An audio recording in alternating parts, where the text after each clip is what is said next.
नमस्कार दोस्तों। आज हम पैरासीटामोल के यूज़ के बारे में बात करेंगे। जैसे हमारी आदत होती है कि कई बार अगर हल्का सा भी फीवर आ जाता है या थोड़ा सा दर्द होने लगता है तो हम फार्मेसी की शॉप पे जाते हैं और पैरासीटामोल ख़रीद के ले आते हैं और उसको रेगुलर टर्म में यूज़ करते हैं। रोज़ शाम को यूज़ करते हैं या रोज़ रोज़ उसको लंबे समय तक यूज़ करते रहते हैं। तो क्या ये हमारे लिए सेफ़ है? क्या हमारे शरीर पे इसका कोई नुकसान नहीं है?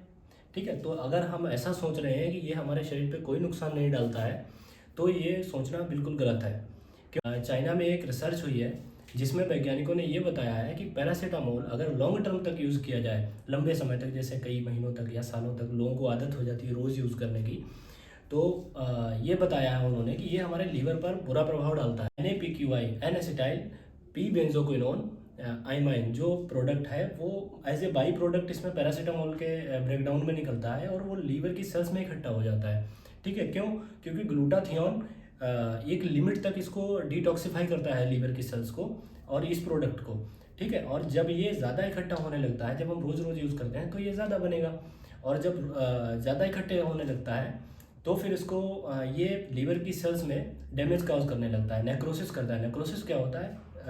आसान भाषा में अगर हम बोलें तो सेल्स का मरना है। ठीक है, तो लीवर की सेल्स मरने लगती हैं और यही बाद में धीरे धीरे लंबे समय के बाद ये लीवर के कैंसर का कारण बनता है। ठीक है, ऐसे ही जर्मनी में एक स्टडी हुआ उन लोगों पर जो लोग ज़्यादा समय से पैरासीटामोल का यूज़ कर रहे थे। ठीक है, तो उसमें वैज्ञानिकों ने बताया है कि ये किडनी पर बुरा प्रभाव डालता है। ये मेटाबॉलिक एसिडोसिस कॉज कर देता है। तो मेटाबॉलिक एसिडोसिस में क्या होता है? ब्लड का पीएच कम हो जाता है और उससे क्या होता है कि किडनी जो है वो एसिड और बेस बैलेंस का काम करती है। हमारे ब्लड है वो प्योरीफाई होता है किडनी में। ठीक है, और जब एक हद तक वो कर पाएगी, जब एसिड बनने लगता है ब्लड में तो किडनी पर लोड ज़्यादा बढ़ जाता है तो किडनी फिर काम करना धीरे धीरे बंद कर देती है कि फिर बीपी की प्रॉब्लम्स आती हैं, कभी कभी हाइपरटेंशन हो जाता है। ठीक है, नींद आती है बहुत ज़्यादा अनवांटेड। ठीक है, तो फैटिक रहने लगता है, थकावट आती है। तो इस तरह के कॉम्प्लिकेशंस फिर एज के साथ बढ़ने लगते हैं और ये आजकल देख भी रहे हैं हम लोग। जिन लोगों को रूमेटॉइड अर्थराइटिस या जॉइंट्स पेन की प्रॉब्लम है वो ज़्यादातर क्या करते हैं? पैरासीटामोल और आइबुप्रोफेन कॉम्बिनेशन में आती है, उनको काफ़ी समय तक यूज़ करते रहते हैं, 1 साल 2 साल 3 साल।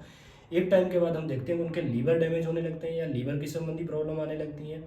ठीक है, और फिर क्या होता है? किडनी संबंधी भी प्रॉब्लम आने लगती हैं, तो उनका किडनी भी फेल होने करने लगता है, लीवर भी फेल करने लगता है। तो मैं ये रिकमेंड करूँगा कि जो लोग पैरासीटामोल का बहुत नॉर्मली यूज़ करते हैं, उनको ये लगता है कि पैरासीटामोल कोई हानि नहीं पहुँचाता है, तो ये सोचना गलत है।